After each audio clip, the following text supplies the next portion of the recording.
besar anugerah-Mu. Semakin hari semakin bertambah besar anugerah-Mu. Sekali lagi bersama. Semakin hari semakin bertambah besar anugerah-Mu.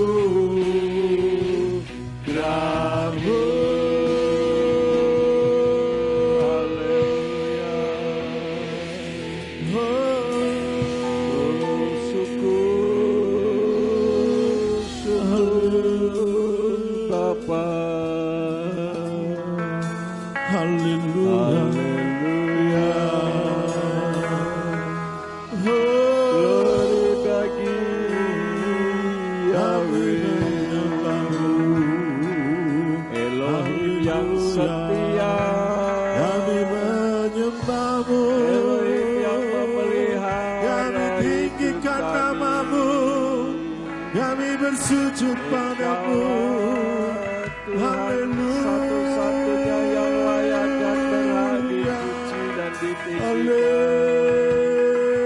Haleluya, haleluya, kami tinggikan nama-Mu. Haleluya, haleluya.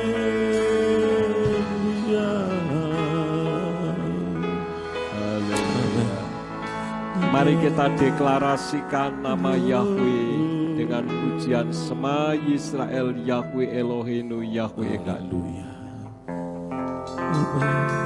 Sema Yisrael Yahweh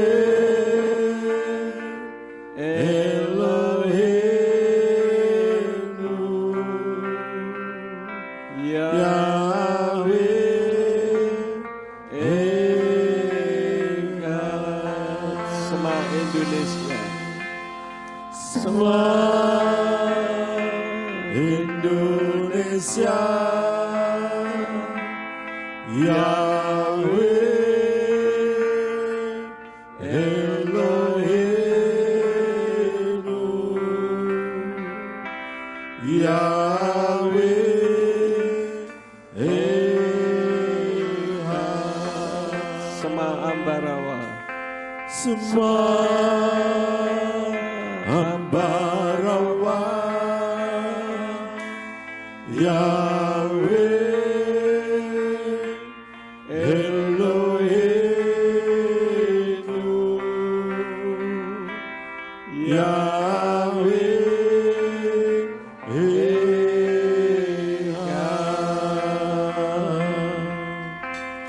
Baruch Shem Kevod Malgut.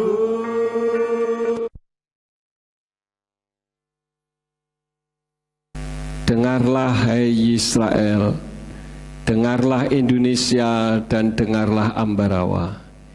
Yahweh Elohim kita, Elohim yang Echad.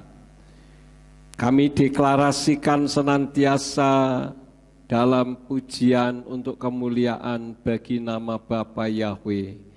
Dan kalian semua kuasa, penguasa, roh jahat di udara harus mendengar bahwa Yahweh adalah satu-satunya Elohim yang layak dan berhak untuk dipuji dan ditinggikan. Oleh karena itulah maka dalam ibadah RF Sabat pada saat ini kami memuji dan meninggikan nama Bapa Yahweh.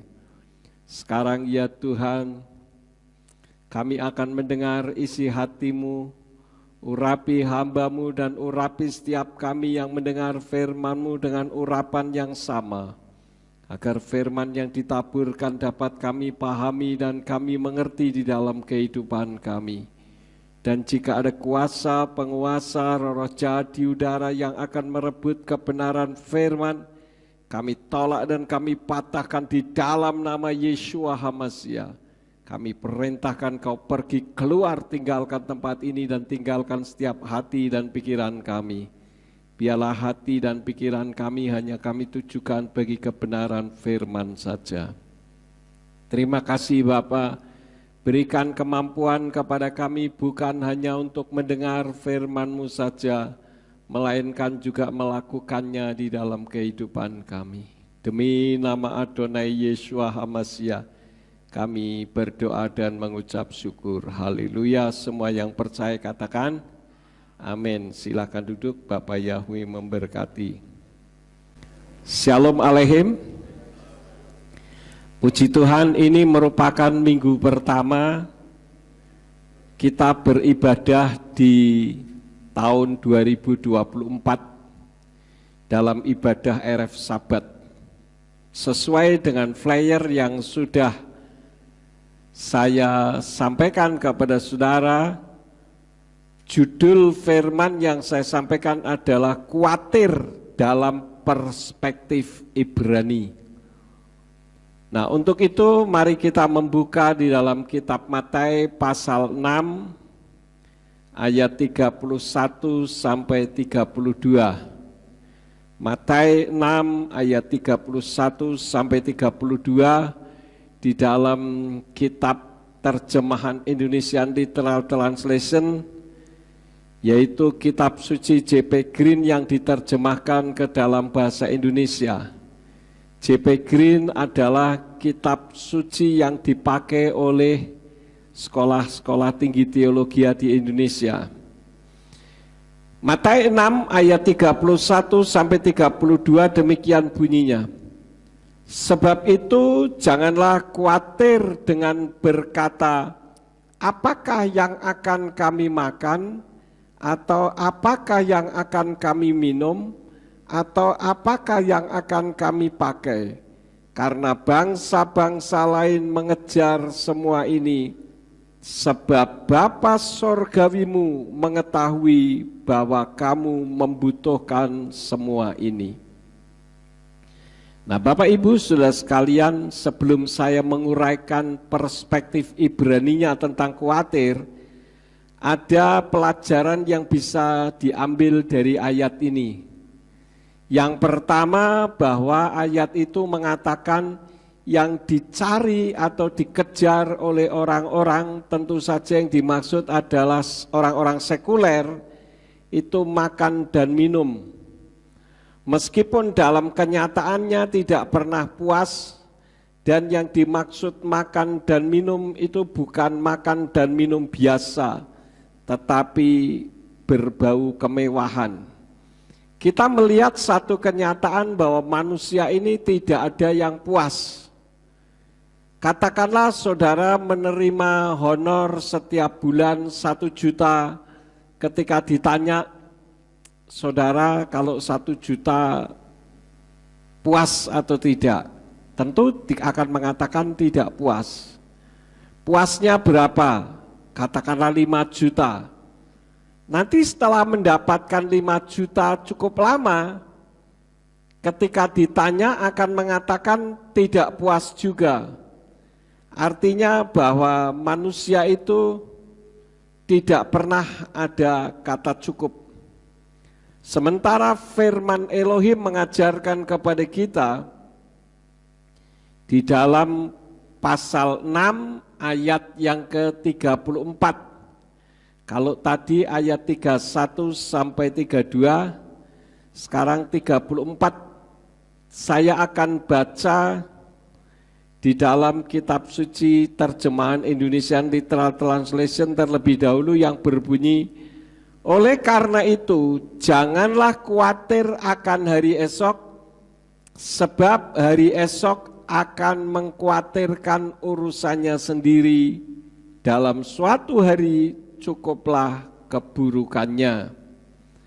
Tapi kalau kita membaca di dalam kitab suci berbahasa Ibrani atau Brit Kadasa, di sana berbunyi laken tigadu leyom mahar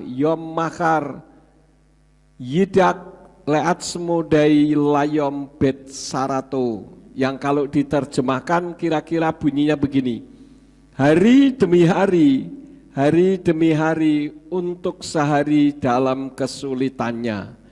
Apa sih yang dimaksud dengan kalimat tersebut? Maksudnya bukan berarti bebas dari kesulitan atau kesusahan. Artinya bahwa setiap orang, siapapun juga pernah mengalami yang namanya kesulitan di dalam kehidupan. Bukan hanya berbicara soal materi, karena orang selalu kalau berbicara tentang kesulitan selalu arahnya ke materi. Namun maksudnya kesusahan satu hari jangan selalu dipikirkan terus-menerus, karena dalam dunia supranatural akan tercipta terus kesusahan tersebut. Dan dengan kita memikirkan kekhawatiran kita, itu membatasi kuasa Elohim untuk terjadinya mukjizat. Karena mukjizat itu bisa terjadi kapanpun dan dimanapun. Miracle can happen anytime and anywhere. Jadi kita harus menyadari bahwa meskipun kita dalam keadaan sulit, bukan hanya soal materi, misalkan problem rumah tangga, problem anak, problem apapun di dalam kehidupan kita yang terasa menyulitkan kita, mukjizat bisa terjadi bagaikan membalikkan telapak tangan kalau Tuhan mengizinkannya. Artinya jangan kita membatasi kuasa Elohim untuk terjadinya mukjizat. Bagaimana sih Yahweh menyertai dan memberkati kehidupan kita? Saudara percaya tidak bahwa Yahweh itu Tuhan yang menyertai kehidupan saudara? Yahweh, dia adalah Yahweh yang menyertai kehidupan. Apa yang menjadi kebutuhan kehidupan saudara, dia menyediakannya. Maka disebut dengan Yahweh Yireh, Yahweh yang menyediakannya. Contoh yang bisa menjadi teladan kita adalah Abraham. Kita membuka di dalam Kejadian pasal 12 ayat 1 sampai ayat yang kedua. Kejadian 12 ayat 1 sampai 2, demikian bunyinya. Dan Yahweh berfirman kepada Abram, keluarlah kamu dari negerimu dan dari sanak saudaramu dan dari rumah ayahmu ke negeri yang akan kutunjukkan kepadamu. Dan aku akan membuat engkau menjadi suatu bangsa yang besar, dan aku akan memberkati engkau dan membuat namamu masyhur dan jadilah berkat. Ini adalah firman yang datang kepada Abraham. Pertanyaan saya, Abraham menuruti firman atau tidak, saudara-saudara? Menuruti atau tidak? Tidak 100% menuruti. Kenapa? Karena di sana dikatakan, keluarlah kamu dari negerimu dan dari sanak saudaramu dan dari rumah ayahmu ke negeri yang akan kutunjukkan kepadamu. Memang Abraham pergi, tetapi dia membawa siapa? Membawa keluarganya. Padahal kitab suci katakan, keluarlah kamu dari negerimu dan dari sanak saudaramu. Sehingga kalau kita melihat keadaan kehidupan Abraham pada akhirnya di dalam perjalanan dia melakukan firman, mengalami kesulitan. Dan yang membawa kesulitan siapa? Saudaranya. Kasus Lot misalkan. Dan itu semua menyebabkan kesusahan di dalam kehidupannya. Tetapi saat Yahweh memerintahkan Abraham untuk pergi, berkat sudah dijanjikan. Di sana dikatakan, aku akan membuat engkau menjadi suatu bangsa yang besar, ayat 2. aku akan membuat engkau menjadi suatu bangsa yang besar. Pertanyaan saya, sudah terjadi atau belum? Belum, karena baru akan, ya. Jadi saat Yahweh memerintahkan Abraham pergi, berkat tidak serta-merta sudah ada dan terlihat di depan mata. Perginya kemana saja pun tidak diketahui oleh Abraham. Pokoknya keluar saja. Nah, coba kalau misalkan saudara diperintah, coba kamu keluar dari gereja ini 10 menit. Nah, saudara bingung, ya 10 menit jalan kaki enggak masalah, cuman kemana? Ke kanan atau ke kiri? Nah, Abraham di sini dia melakukan firman, sayangnya tidak 100% tepat. Tetapi Abraham menyadari bahwa dia akan menjadi bangsa yang besar. Kemudian yang kedua, saat Abraham mendengar firman Elohim, yang dilakukan tinggal mengimaninya dan melangkah.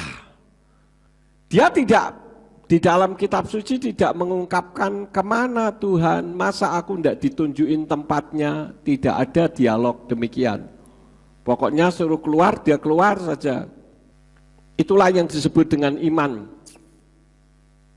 Dan kekhawatiran itu akan menyangkut iman. Nanti kita akan tahu. Apa sih yang disebut dengan iman? Ibrani 11 ayat yang ke-1 dari Indonesian Literal Translation dikatakan demikian. Ibrani 11 ayat 1. Dan iman adalah dasar dari hal-hal yang diharapkan, bukti dari yang tidak kelihatan. Apa sih arti ayat ini? Artinya ada yang diharapkan dari yang belum ada.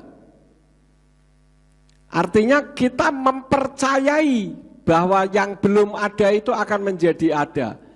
Saya akan coba memberikan contohnya. Misalkan saudara kirim surat atau kirim paket kepada teman saudara, dan teman saudara sudah menulis alamatnya dengan tepat. Kemudian saudara tulis di paket itu alamat teman saudara. Kemudian saudara bawa ke kantor pos. Saudara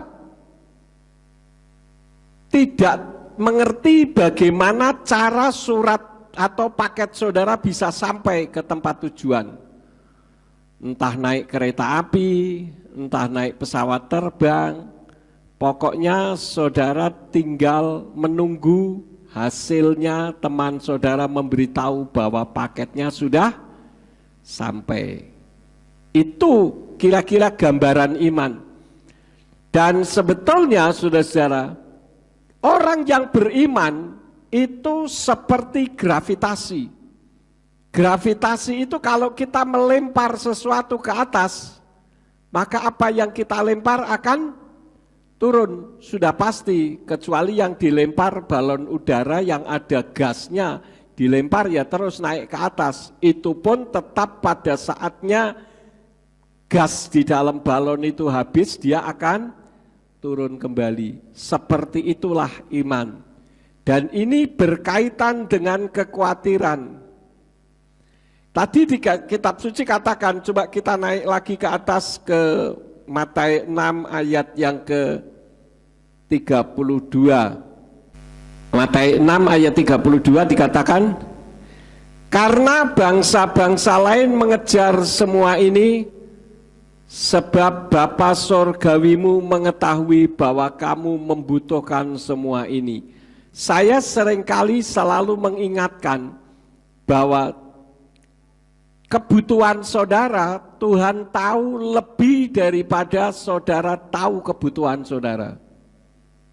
Cuman seringkali yang menjadi masalahnya bukan saudara butuh, tetapi saudara ingin. Dan keinginan yang berlebihan, yang tidak sesuai dengan firman, itulah yang membuat kita masuk di dalam kekhawatiran.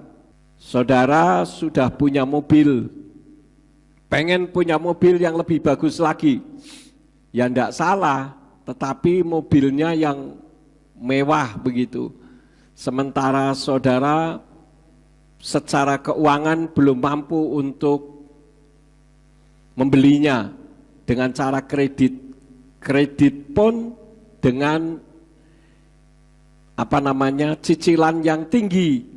Akibatnya karena tidak sesuai dengan budget, maka saudara harus menanggung hutang. Akibatnya kehidupan saudara mengalami kesusahan sendiri. Ya. Jadi kita harus menyesuaikan di dalam kehidupan kita, tetapi bukan berarti kita tidak mempunyai iman. Kekhawatiran yang diucapkan itu akan meruntuhkan seluruh keberadaan tubuh untuk menjadi khawatir.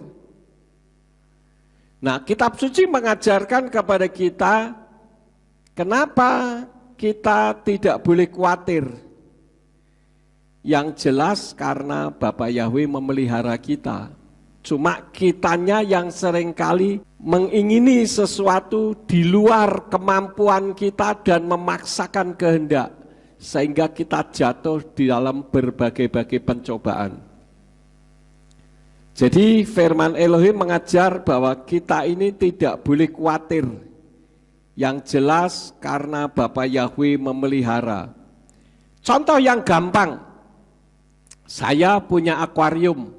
Mungkin saudara punya peliharaan entah kucing, entah kambing, entah anjing misalkan ya. Ketika saudara memelihara binatang peliharaan, yang mencarikan makan siapa? Apakah binatang tersebut mati-matian mencari makan? Tentu yang punya yang mencarikan makan. Makanya ketika saya pergi keluar kota atau keluar pulau sekeluarga, saya selalu minta tolong entah Buris, entah Darno untuk membantu memberi makan ikan saya. Jadi yang pusing itu saya, bukan ikannya. Tetapi ikan akan mati kalau dia keluar dari akuarium. Demikian pun di dalam kehidupan kita, kita akan mengalami kesulitan hidup apabila kita keluar dari koridornya Tuhan. Ini yang jadi permasalahannya. Jadi yang punya itulah yang mikirin makanannya. Yang suka berkebun misalkan, pusing nyirami tanamannya. Kalau tidak disirami, apalagi sampai 1 minggu, nanti pulang-pulang tahu-tahu tanamannya sudah ranum, sudah layu semuanya. Nah, bagaimanakah secara perspektif kekhawatiran itu? Kita melihat gambarnya. Nah, ini saudara ya. Khawatir atau kekhawatiran itu bahasa Ibraninya dalet, alep, gimel. Nah, dalet, alep, gimel ini kalau dibaca menggunakan piktograf itu pintu, dalet itu pintu, alep itu kekuatan atau pemimpin, sedangkan gimel itu unta. Artinya apa? Masuk ke dalam kekuatan pembawa beban. Jadi orang yang khawatir itu adalah orang yang terseret masuk ke beban hidupnya. Dan ini membawa dampak di dalam kehidupan orang tersebut. Kitab suci mencatat apa dampak orang yang hidupnya penuh dengan kekhawatiran. Sekarang menurut saudara, orang yang hidupnya penuh dengan kekhawatiran itu kira-kira bagaimana? Ya? Susah. Gelisah. Ya, gelisah. Ya, bisa hidupnya gelisah. Orang Jawa bilang kemrungsung. Karena apa? Selalu khawatir dengan sesuatu hal. Tetapi kitab suci mengajarkan kepada kita dampak daripada orang yang hidup khawatir, yang keterlaluan. Kita membuka di dalam Amsal 12 ayat 25. Amsal 12 ayat yang ke-25. Nah, di situ bunyinya apa? Kegelisahan dalam hati manusia membungkukkannya, tetapi perkataan yang baik menggembirakan. Jadi orang yang selalu gelisah, khawatir, ya. Kalau terjemahan LAI khawatir, itu membungkukkan badan. Kenapa? Karena beban hidup. Karena itu kalau ada gambar orang membawa beban, selalu naruhnya di belakang. Tidak pernah beban dipegangin di depan gini, tidak pernah. Selalu ditaruh di belakang, sehingga membungkukkan badan. Meskipun tidak semua orang bungkuk karena khawatir, tetapi bisa karena penyakit, bisa karena sudah tua, dan banyak penyebab. Tetapi kitab suci mencatat penyebab kekhawatiran adalah membungkukkan badan. Nah, sekarang kita kembali ke gambar tadi. Nah,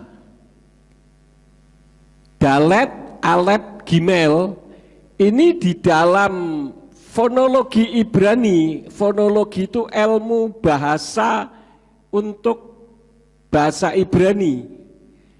Itu alepnya bisa diganti menjadi apa ini saudara?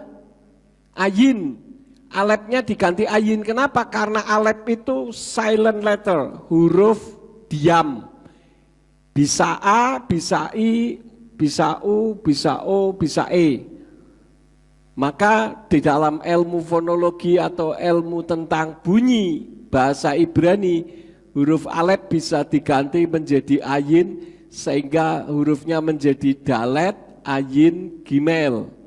Nah, ayin itu artinya mata atau sesuatu yang tersembunyi.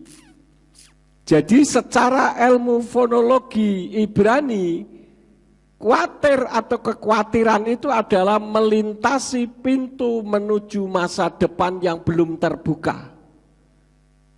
Sekali lagi ini rahasia di sini, saudara. Melintasi pintu menuju masa depan yang belum terbuka.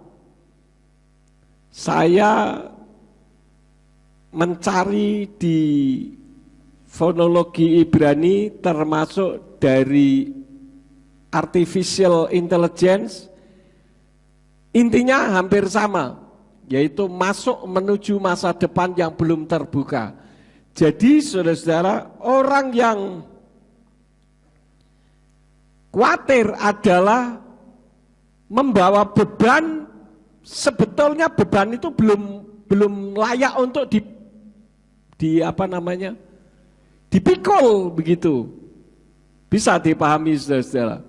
Artinya bingung karpe dewe, pusing menurut dirinya sendiri. Padahal beban belum ada, tetapi dikhawatirkan dengan kekhawatirannya sendiri. Nah, seperti apa bentuk daripada melintasi pintu menuju masa depan yang belum terbuka? Iyyub 3 ayat 25. Coba kita membuka Iyyub 3 ayat 25, katakan apa? Dari Indonesian Literal Translation katakan, sebab hal mengerikan yang aku takutkan telah menimpaku, dan yang aku takutkan telah mendatangiku. Jadi sebagaimana kita ketahui, Iyyub itu adalah seorang yang saleh, jujur, takut akan Elohim dan menjauhi kejahatan. Tetapi anak-anaknya tidak seperti dia. Anak-anaknya tukang pesta pora. Ya. Akibatnya apa? Ketika anak-anaknya pesta pora, selesai pesta pora, Iyyub memberikan persembahan korban bakaran untuk pengampunan dosa anak-anaknya. Takutnya ketika dalam pesta pora itu anak-anaknya Iyyub melakukan kejahatan terhadap Tuhan. Bisa dipahami saudara-saudara? Jadi Iyob ini khawatir, jangan-jangan nanti Tuhan marah karena anakku hidup tidak benar pada saat pesta. Biasanya orang kalau pesta biasanya tidak lepas dari apa? Mabok, ya, lupa diri, seks dan sebagainya. Iyob takut semua kejahatan itu dilakukan oleh anak-anaknya sehingga Bapak Yahweh marah. Dan ternyata itu merupakan celah bagi setan untuk meminta kepada Bapak Yahweh untuk mencobai Iyob. Maka semua harta bendanya bangkrut, habis. Rumahnya kebakaran. Anak-anaknya kenapa saudara? Mati semuanya. Tubuhnya sendiri kenapa? Sakit gatel, ya, sakit gatel yang luar biasa, sampai-sampai kitab suci terjemahan Yayasan Lembaga Alkitab mengatakan Iyob kalau nggaruk gatelnya itu loh, pakai kukunya sendiri itu enggak mempan, sehingga pakai beling saudara-saudara. Mungkin sudah saking guatelnya ndak karu-karuan, ya. Nah, itu semua terjadi karena Iyob khawatir. Makanya dikatakan hal mengerikan yang aku takutkan menimpaku dan yang aku takutkan telah mendatangiku. Karena itu, pikirkan hal yang positif yang ada di dalam diri saudara. Jadi khawatir itu dialami dari pikiran kita. Saudara berpikir tentang sesuatu yang mengkhawatirkan dan itu akan jadi nyata. Oleh karena itulah maka kalau kita mengetahui dalam perspektif Ibrani tentang kekhawatiran seperti itu, apa yang harus kita lakukan? Jangan khawatir. Serahkan kepada Tuhan dan los gitu loh. Kenapa? Ya, los ora level gitu ya. Jadi pikirkan hal yang positif. Kenapa sih kita pernah mendengar khotbahnya Pak Simeon bahwa dunia supranatural itu tidak bisa membedakan angan-angan dan kenyataan. Itu. Contohnya, saya punya belimbing wuluh, ya. Belimbing wuluh ada di tangan saya, kemudian saya makan. Saudara bayangkan saya makan belimbing wuluh itu, saudara bisa merasakan enggak? Seperti keluar air liurnya, ya kan? Padahal saudara kan ngapain? Makan juga enggak. Betul enggak? Demikian pun bunyi. Kalau orang nulis pakai papan tulis dulu dengan kapur kan bunyi kriut gitu ya. Itu kadang ada yang kegelian gitu. Padahal enggak disentuh. Bisa dipahami saudara? Jadi dalam dunia supranatural, dalam dunia psikologi atau ilmu jiwa, itu tidak bisa membedakan antara kenyataan dengan angan-angan. Tidak bisa, ya. Karena itu kitab suci juga mengajarkan bukan hanya yang didengar, tetapi juga apa yang dilihat. Contohnya di dalam kitab Matius 5 ayat yang ke-28. Matius 5 ayat 28 dari Indonesian Literal Translation dikatakan, namun aku berkata kepadamu bahwa setiap yang memandangi seorang perempuan dengan bernafsu terhadapnya, dalam hatinya dia telah menzinainya. Jadi saudara melihat ada perempuan lewat atau yang perempuan lihat laki-laki lewat, saudara bayangkan, wah dia ganteng, tubuhnya atletis, perutnya six pack, ya, garis-garis 6 itu, badannya dadanya lebar begitu ya, wah kayak Tarsan, betapa bahagianya kalau aku bisa tidur bersama dia. Itu saudara sudah menzinai menurut kitab Matius 5 ayat yang ke-28.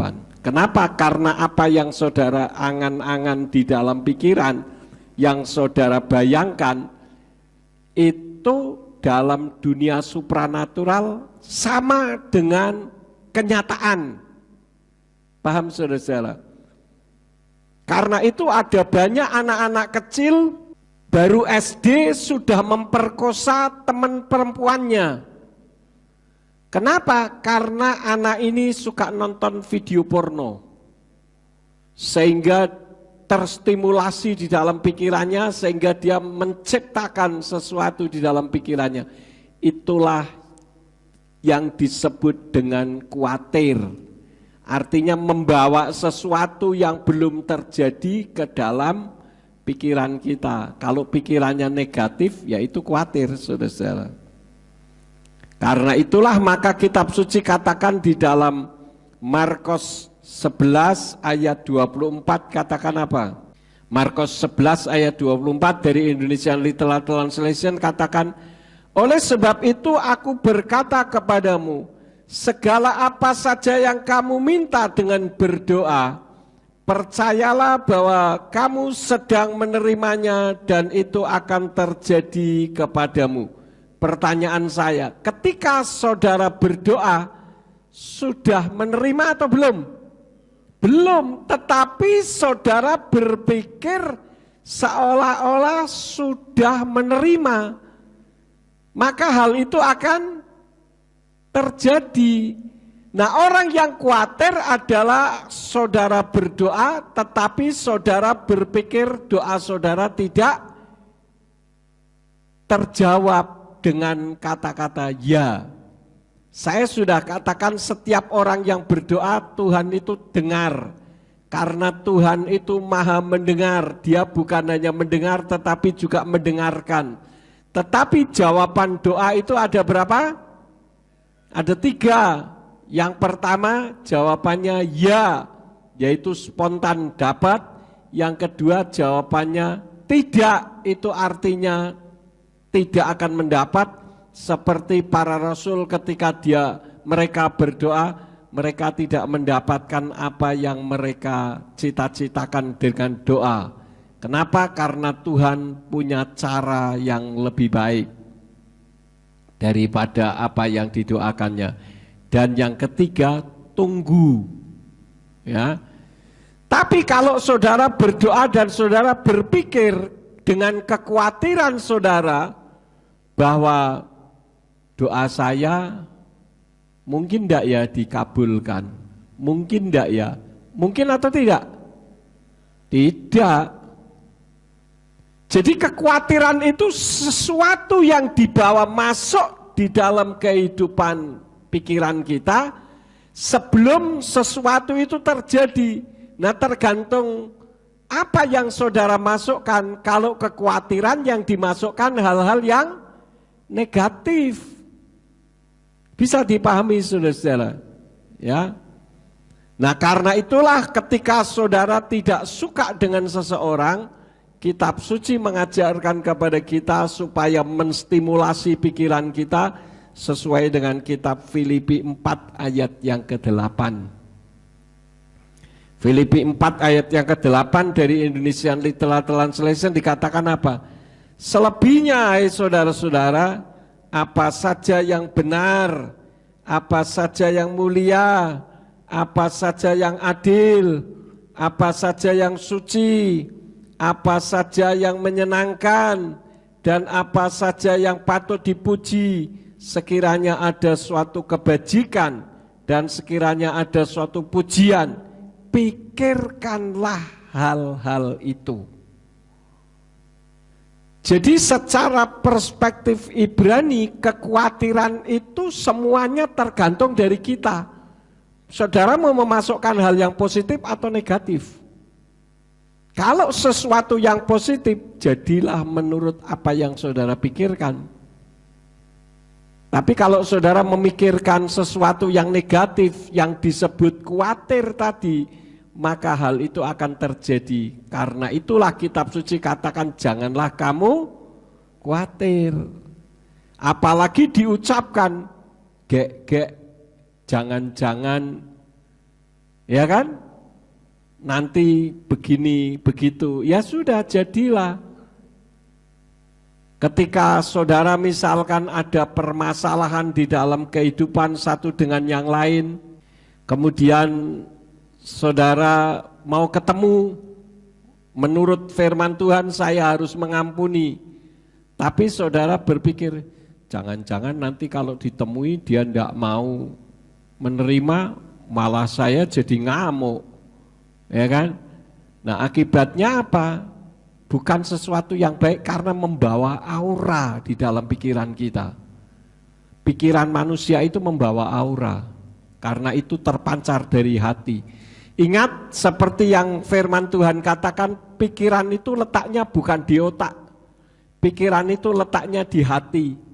Otak itu adalah sesuatu yang sudah diolah di dalam hati, kemudian otak itu mengeksekusinya. Ini kata firman Tuhan. Karena itu taruh hati saudara, kalau ada permasalahan dengan orang lain yang tidak mengenakkan, pikirkan hal-hal yang positif dari orang tersebut. Pikirkan hal-hal yang baik dari orang tersebut. Sehingga orang tidak akan memendam kepahitan hati. Ya.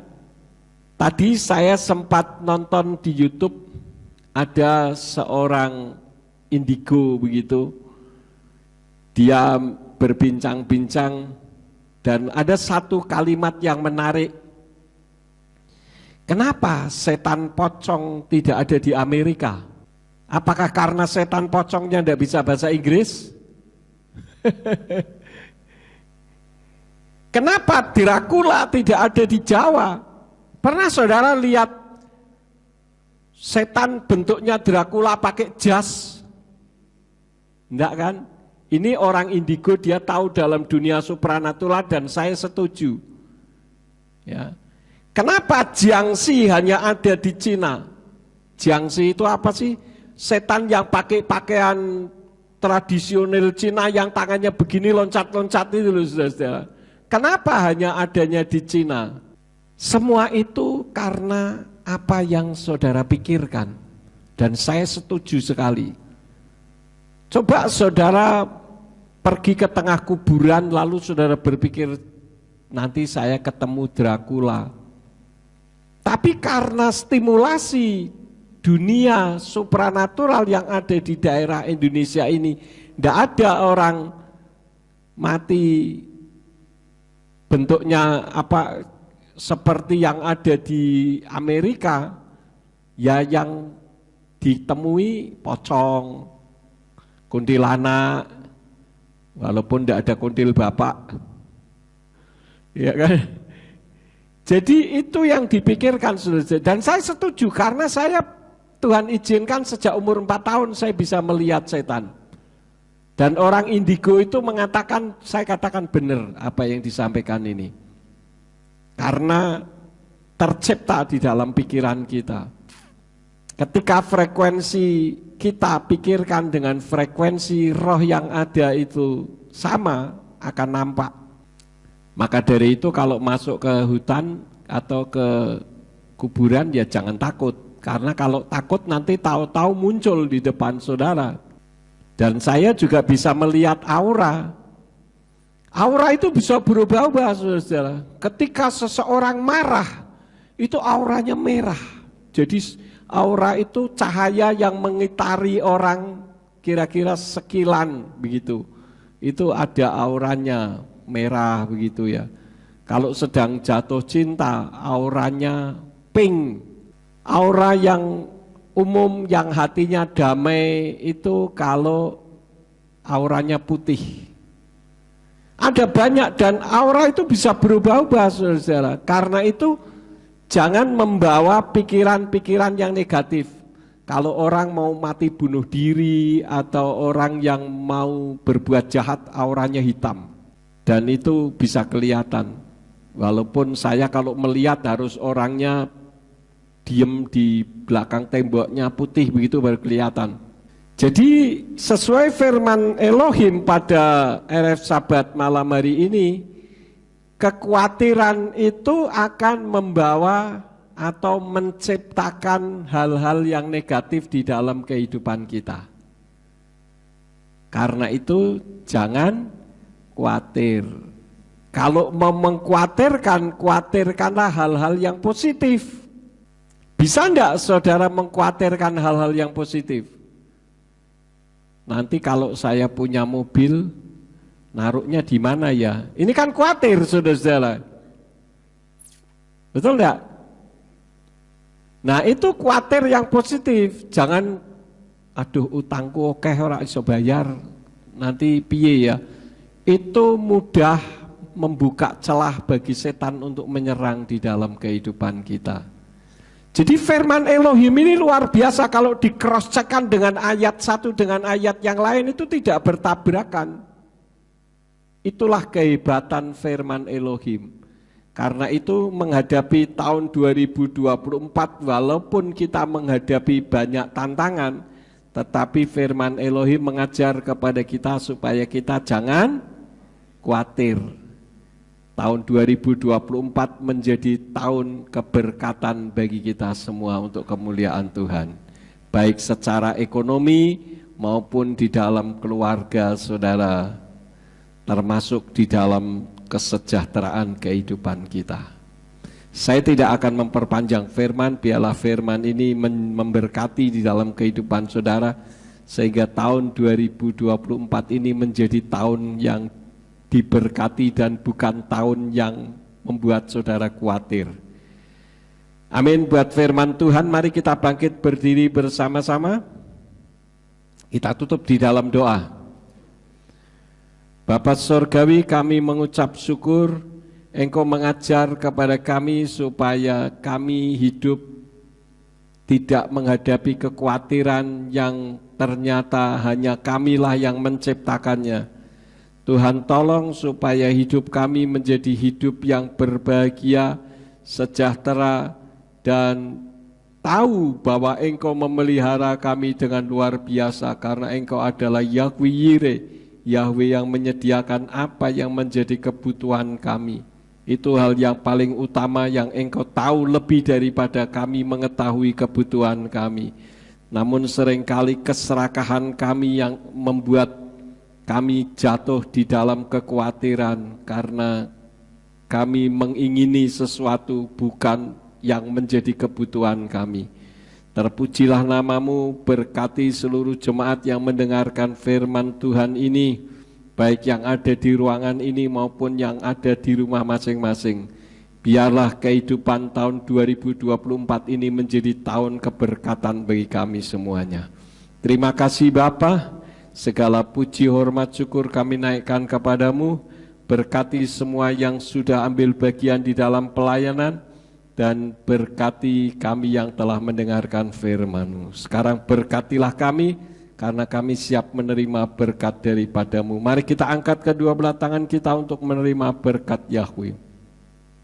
Yefaraka Yahweh wa Yesus mereka. Yahweh memberkati engkau dan memelihara engkau. Yair Yahweh pana oleka wikuneka. Yahweh menyinari engkau dengan wajahnya dan memberi engkau anugerah. Yisa Yahweh pana oleka wiyasem leka shalom. Yahweh menghadapkan wajahnya kepadamu dan memberi engkau damai sejahtera. Diberkatilah engkau di kota dan diberkatilah engkau di ladang. Diberkatilah buah kandunganmu, hasil bumimu dan hasil ternakmu, yakni anak lembu sapimu dan kandungan kambing dombamu. Diberkatilah bakulmu dan tempat adonanmu. Diberkatilah engkau pada waktu masuk dan diberkatilah engkau pada waktu keluar. Sekarang pulanglah dan terimalah berkat. Kasih Bapa Yahweh Sang Pencipta, kasih karunia Adonai Yeshua HaMashiach Sang Pembeli Jiwa, dan Ruach HaKodes menyertai saudara sekalian sampai Maranatha. Adonai Yeshua HaMashiach datang kembali untuk yang kedua kali dan mengangkat kita semua. Haleluya, semua yang percaya katakan amin. Sahabat Shalom, selamat malam, Bapak Yahweh memberkati.